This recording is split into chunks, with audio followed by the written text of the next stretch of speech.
Good morning बच्चों। आज हम आप लोगों को क्लास थर्ड का चैप्टर नंबर 9 पढ़ाऊँगा। 8 इससे पहले हमने पढ़ा दिया है चैप्टर नंबर 8 तक। उम्मीद करता हूँ कि आप लोगों के चैप्टर नंबर 8 तक पूरा वर्क कंप्लीट हो गया होगा, किसी भी प्रकार की कोई समस्या नहीं आई होगी, क्योंकि ना ही किसी भी अभिभावक की कॉल आई या ना कोई मैसेज आया। तो इसलिए हम उम्मीद करते हैं कि आप लोगों का वर्क चैप्टर नंबर 8 तक पूर्ण हो गया होगा। अब आगे बात करते हैं चैप्टर नंबर 9 की। चैप्टर नंबर 8 के बाद आपकी एक कहानी है, आसमान गिरा। तो इसको आप लोग स्वयं रीड करिएगा। अगर कुछ समस्या आती है तो पूछिएगा, फिर केवल इसको रीड करने के लिए है ये कहानी। बाकी पेज नंबर 48 ओपन कर लीजिए। चैप्टर नंबर 9, चैप्टर का नेम है ओणम। आपका मैंने वाइट बोर्ड पे भी अंकित कर दिया है। चैप्टर नंबर 9 ओणम, ठीक है। ओणम जो होता है एक दक्षिण भारत का, कई जो है पूर्वी भारत होता है, उत्तरी भारत होता है, उसी प्रकार दक्षिण भारत के केरल राज्य का एक बहुत ही प्रसिद्ध त्यौहार होता है। त्यौहार मतलब बहुत बढ़िया त्यौहार होता है। जैसे अपने यहाँ होली, दीपावली, ईद, बकरीद ये सब होते हैं, क्रिसमस डे, ये सारे चीज़ होते हैं। उसी तरह दक्षिण भारत में एक त्यौहार होता है, उसका नाम ओणम है। तो वही आपका चैप्टर है, इसमें उसी से संबंधित इसमें बताया गया है।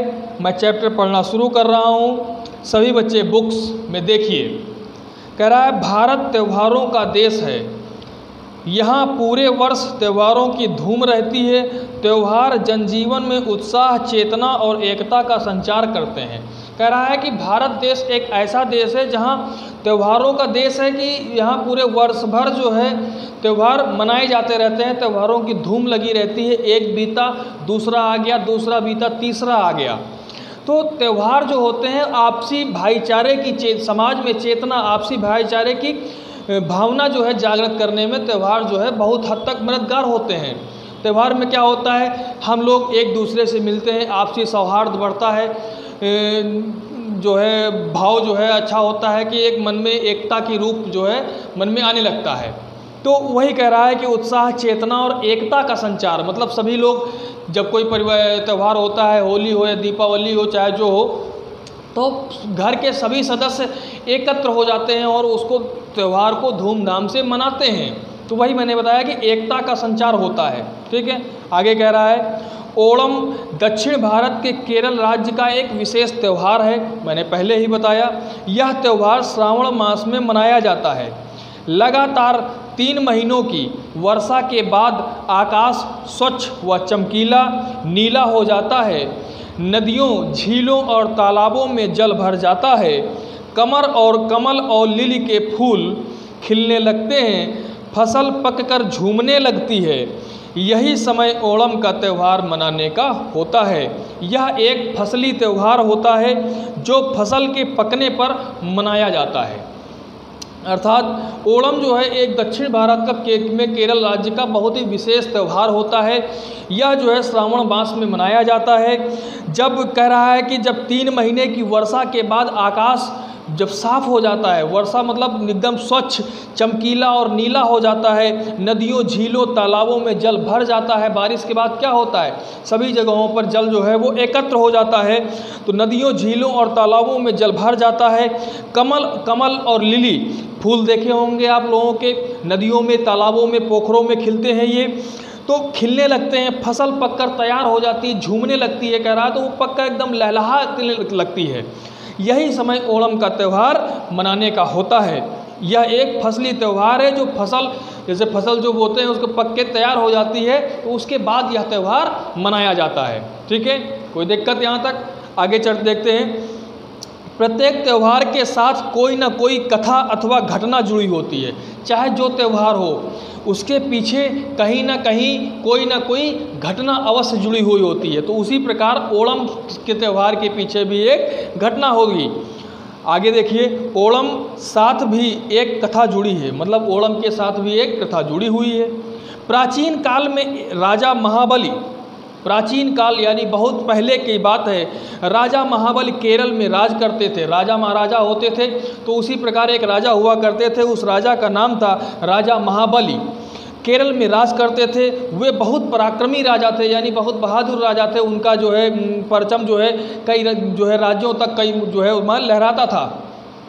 एक बार उन्होंने अपने पराक्रम से पृथ्वी और पाताल लोक का स्वामी बनने के बाद आकाश की ओर बढ़ना प्रारंभ किया। यानी जब वह पूरे अपने पराक्रम से पृथ्वी और पाताल मतलब दोनों जगहों पे जो है अपना वर्चस्व लहरा लिया, उसके बाद वो आकाश की ओर बढ़ने लगे। क्या किया कि अब हम आकाश में भी अपना पराक्रम बचाएंगे। तो इंद्र की प्रार्थना पर भगवान विष्णु ने वामन रूप धारण कर महाबली से दान में सारी पृथ्वी और आकाश मांग लिया और महाबली को पाताल लोक भेज दिया। यानी जब वह आकाश की ओर बढ़ने लगा तो इंद्र की प्रार्थना पर भगवान विष्णु ने, भाई जब आकाश में जो है इंद्र की तरफ आकाश में क्या होता है, इंद्र देवता होते हैं, तो उन्होंने जब देखा कि महाबली जो है अब आकाश पे भी अपना परचम लहराने लगा है, तो इससे जो है इंद्र का सिंहासन जो है थोड़ा सा हिला। तो उन्होंने सोचा कि भाई इसका कुछ ना कुछ उपाय किया जाए, नहीं तो हमारा सिंहासन क्या होगा, छिन जाएगा हमसे। तो इन्होंने भगवान विष्णु से प्रार्थना की। तो उस प्रार्थना पर विष्णु ने वामन रूप धारण कर महाबली जो राजा थे उससे दान में पूरी पृथ्वी और आकाश मांग लिया और महाबली को कहाँ भेज दिया, पाताल लोक में भेज दिया।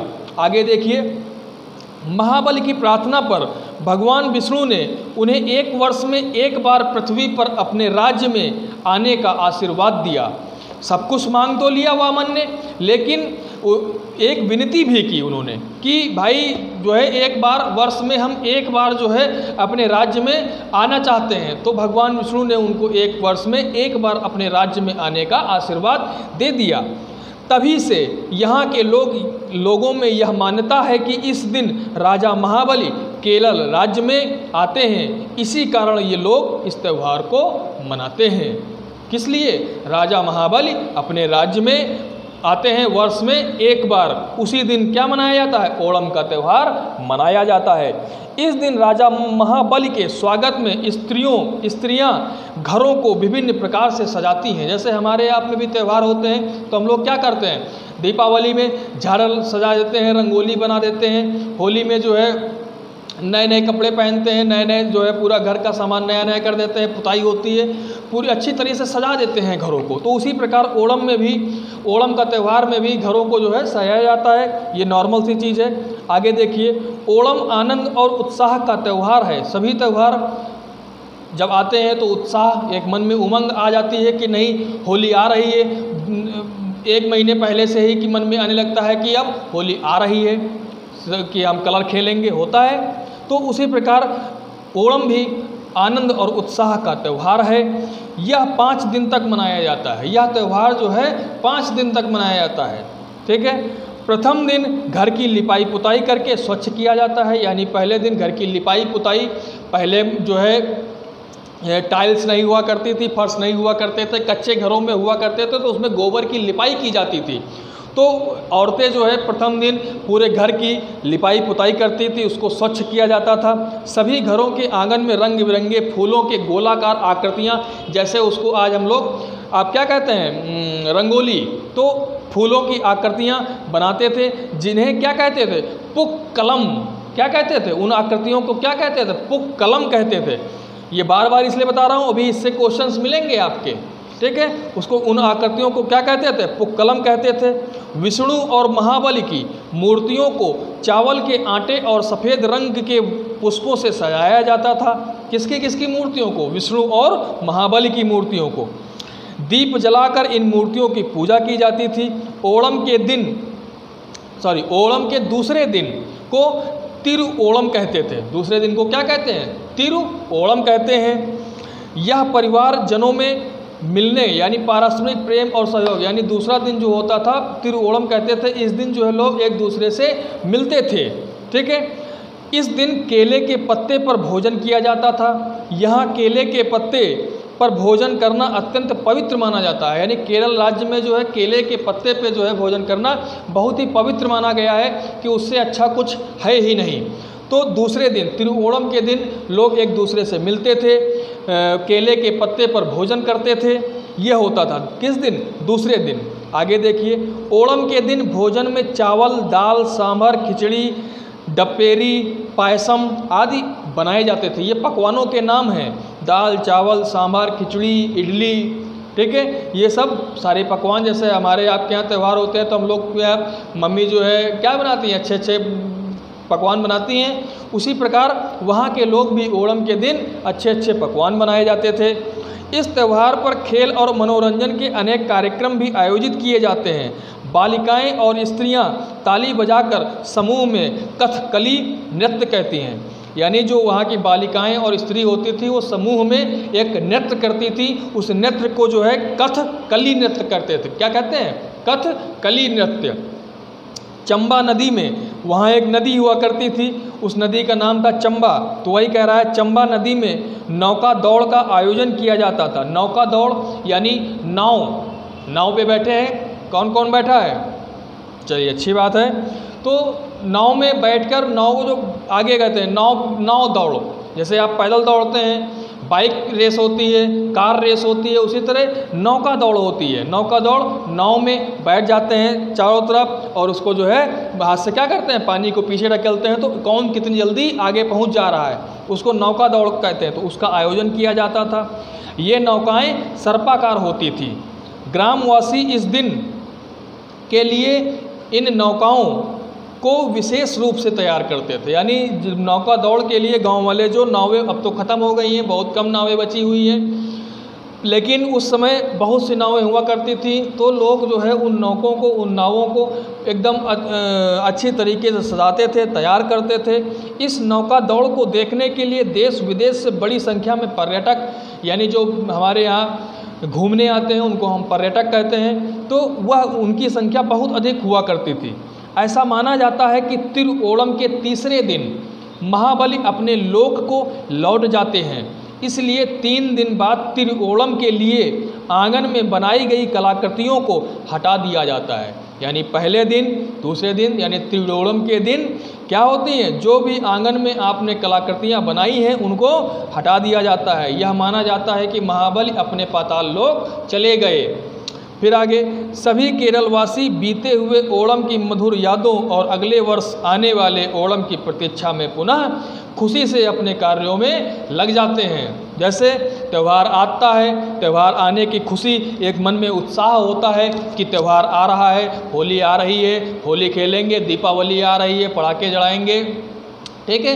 लेकिन त्यौहार फिर जब शाम होते होते जब त्यौहार बीत जाता है तो फिर अगले वर्ष आने के लिए कि अब अगले साल फिर से दीपावली या होली या ईद या बकरीद आएगा, उसके उत्साह में अपने अपने कार्यों में लग जाते हैं कि अब अगले साल खुशी मनाएंगे, ठीक है। यह थे आपका चैप्टर। त्योहारों से हमको क्या शिक्षा मिलती है? त्योहारों से हमें भाईचारे की शिक्षा मिलती है, आपसी सौहार्द बनाकर रखना चाहिए, ठीक है।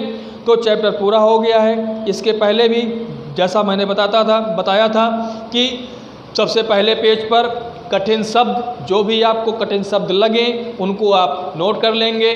उसके बाद पेज नंबर 50 पे आपके शब्दार्थ लिखे हुए हैं, नेक्स्ट पेज पर शब्दार्थ लिख लेंगे बुक से ही देखकर। फिर आगे आता है अभ्यास।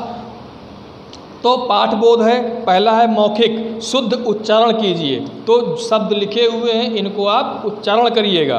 त्यौहार, उत्साह, दक्षिण, संचार, श्रावण, पृथ्वी, पराक्रमी, उल्लास, स्वच्छ, पायसम, इसको आप लोग उच्चारण करिएगा और लिखिएगा, रफ कॉपी पर लिखने का प्रयास करिएगा। फिर मौखिक उत्तर देने हैं। ओणम किस राज्य का प्रमुख त्यौहार है? केरल राज्य का प्रमुख त्यौहार है। ओणम कितने दिन तक मनाया जाता है? ओणम 5 दिन तक मनाया जाता है।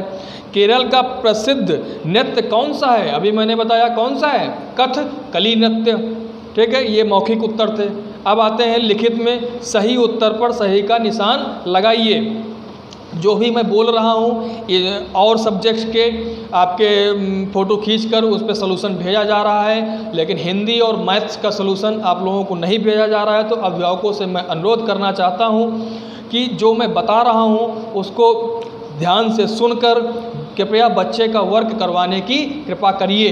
ठीक है, तो पहला है भारतवर्ष कहा जाता है त्योहारों का देश, फसलों का देश, नेताओं का देश। तो कौन सा? पहला ऑप्शन त्योहारों का देश। केरल का प्रसिद्ध त्यौहार है होली, ओणम, पोंगल। कौन सा? ओणम। केरल में कौन सा राजा राज्य करता था? कौन सा करता था? महाबली। तीसरा ऑप्शन महाबली हो जाएगा। भगवान विष्णु ने किसका रूप धारण किया था? वामन का। पहला ऑप्शन। नौकाएं होती थी, नौकाएं यानी नावें किस आकार की होती थी? सर्पाकार, यानी सेकंड ऑप्शन। ठीक है, खा खंड है आपका दिए हुए शब्दों से रिक्त स्थानों की पूर्ति कीजिए। इसको मैं नहीं बताऊंगा, मैंने चैप्टर पढ़ाया है, आप लोग स्वयं पढ़िएगा, उसको रिक्त स्थानों की पूर्ति करिएगा। फिर है सही मिलान करना है, तो इसको भी मैं नहीं बता रहा हूँ। आप लोगों ने चैप्टर पढ़े हैं, चैप्टर पढ़ के ओणम क्या होता है? ओणम को इधर बा खंड है ओणम, नृत्य, नौकाएं, देवराज, फिर बा में है सर्पाकार, इंद्र, केरल, कथकली। इनको आप लोग मिलाइएगा। ठीक है, क्लियर है? अब निम्नलिखित अगला है निम्नलिखित प्रश्नों के उत्तर लिखिए। पहला है भारतवर्ष को त्योहारों का देश क्यों कहा जाता है और इन त्योहारों का क्या महत्व होता है? ठीक है, तो इसमें लिखिएगा, ध्यान से सुनिएगा। भारतवर्ष को त्योहारों का देश इसलिए कहा जाता है क्योंकि यहाँ पर पूरे वर्ष त्योहारों की धूम रहती है। फिर अगला है इन त्योहारों का क्या महत्व होता है? धूम रहती है और इन त्योहारों से जनजीवन में उत्साह, चेतना और एकता का संचार होता है। ठीक है, सुन लिया? अगर दोबारा सुनना हो तो उसको दोबारा सुन लीजिएगा और इसको लिख लीजिएगा। ओणम कब और किस राज्य में मनाया जाता है? ओणम कब मनाया जाता है? फसल पकने के बाद मनाया जाता है, या यूँ कह लीजिए, उत्तर ये लिखिएगा कि ओणम त्यौहार श्रावण मास में मनाया जाता है और केरल राज्य में, यानी उत्तर हो गया आपका ओणम त्यौहार। ओणम केरल राज्य में, सॉरी, ओणम श्रावण मास में केरल राज्य में मनाया जाता है। ठीक है, त्योहारों से जनजीवन में क्या परिवर्तन आता है? तो त्योहारों से जो है जनजीवन में क्या परिवर्तन आता है, कोई बताएगा? तो इसमें ये लिख लीजिए, त्योहारों से जनजीवन में यह परिवर्तन आता है कि त्यौहार आने से मन में एक उत्साह, एकता की, आपसी सौहार्द, एकता के प्रतिरूप जो है, ये सारी चीज़ें परिवर्तन हमारे अंदर आ जाते हैं जनजीवन में। जनजीवन मतलब हम सभी लोग। ठीक है, ओणम के त्यौहार के साथ कौन सी घटना जुड़ी हुई है? तो ओणम के त्यौहार के साथ भगवान विष्णु के वामन रूप धारण कर महाबली से दान में सारी पृथ्वी और आकाश मांग लिया जाता है, यही कहानी है। तो इसमें पूछ रहा है कि ओणम के त्यौहार के साथ कौन सी घटना जुड़ी हुई है, तो आप इसी घटना को वहाँ पर लिख देंगे। क्या लिखेंगे? ओणम त्यौहार के साथ भगवान विष्णु ने के वामन रूप धारण कर महाबली से दान में सारी पृथ्वी और आकाश मांगने की घटना जुड़ी हुई है। ठीक है, ओणम का त्यौहार कितने दिनों तक मनाया जाता है और इन दिनों लोग क्या क्या करते हैं? इस क्वेश्चन को मैं नहीं बताऊंगा। अभिभावकों से अनुरोध है, चैप्टर पढ़ लिए हैं, बच्चे को भी पढ़ाएं और इस प्रश्न का उत्तर उनको स्वयं लिखवाएं। आगे है आपका शब्दबोध। निम्नलिखित के दो समानार्थी शब्द लिखिए। पराक्रमी, त्यौहार, पृथ्वी, ये सारी चीज़ें। फिर अगले है विलोम शब्द है।